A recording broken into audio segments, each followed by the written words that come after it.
É importante saber a anatomia e fisiologia de lábio leporino, porque nós estamos querendo trazer e devolver a autoestima para esse paciente. Então, veja só. Nós colocamos nessa paciente, ela já veio 3 ou 4 sessões.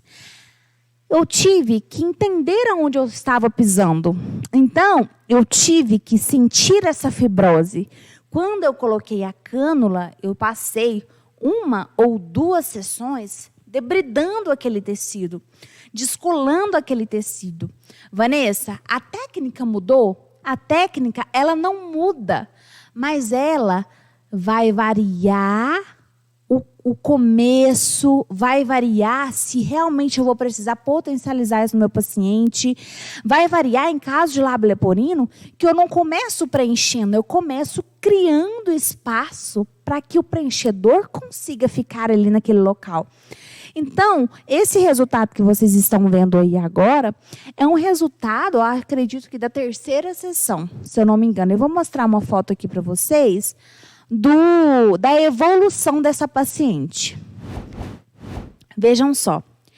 Gente, essa paciente, ela chegou como nessa primeira foto que vocês estão vendo, que está escrito evolução número 1.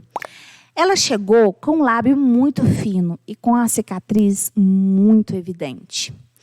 Na evolução número 2, já tínhamos feito uma sessão só de descolamento e também colocamos um pouquinho de preenchedor.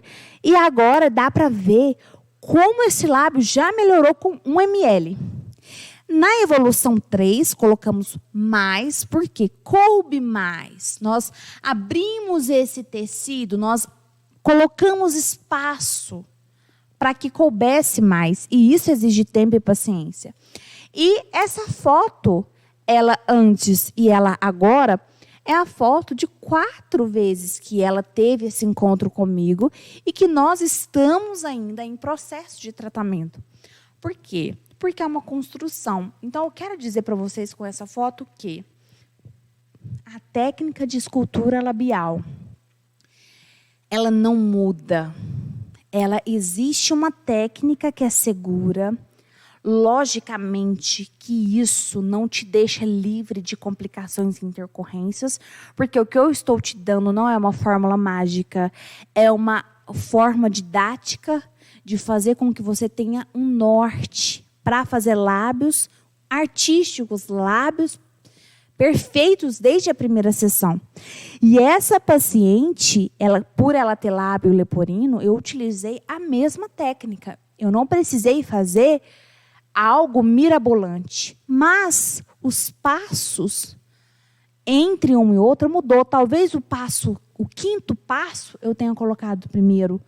Então, quando vocês vê que a técnica é uma técnica que, dependendo do paciente, eu posso inverter essas colocações, essas unidades que estão ali para ser potencializadas, vocês verão que não é apenas uma técnica mágica para todos. É uma técnica que você pode variar de paciente para paciente de acordo com o que aquele lábio realmente precisa. Então, vocês têm essa ferramenta, né? Os profissionais que fazem essa técnica têm essa ferramenta.